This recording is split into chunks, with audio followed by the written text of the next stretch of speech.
এটা হলো আরাফাতের ময়দান। এখানে 6 থেকে 7 মিলিয়ন হাজিগণ হজ করার সময় একত্রিত হন এবং আরাফাতের দিন আল্লাহর কাছে মাগফিরাতের দোয়া করেন।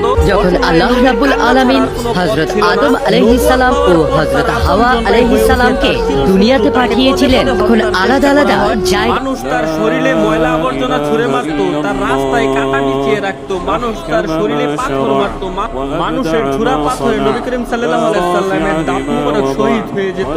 নিকৃষ্ট পাষাণরা নবীর পবিত্র মুখে থুতু পর্যন্ত ছিটিয়ে দিয়েছিল। নবী করিম সাল্লাল্লাহু আলাইহি সাল্লামের কষ্টের দহন আরো বাড়লো যখন তার শিশুকালে কলিজা যে সূরা না পড়লে নামাজ হয় না, যে সূরাটা কোরআনের সবচাইতে দামি সূরা, ওই সূরাটার নাম কি? ইসলামের জন্য আমার মুখস্থ আছে না সবার? আলহামদুলিল্লাহ পড়ে। এটা শুধু আমাদেরই না, অনেক হিন্দু ভাইদেরও মুখস্থ। আমার এই অসহায় চুয়াডাঙ্গায় আমার একটা প্রোগ্রাম ছিল কমেন্টে লেখো আই লাভ মুহাম্মদ রাতে।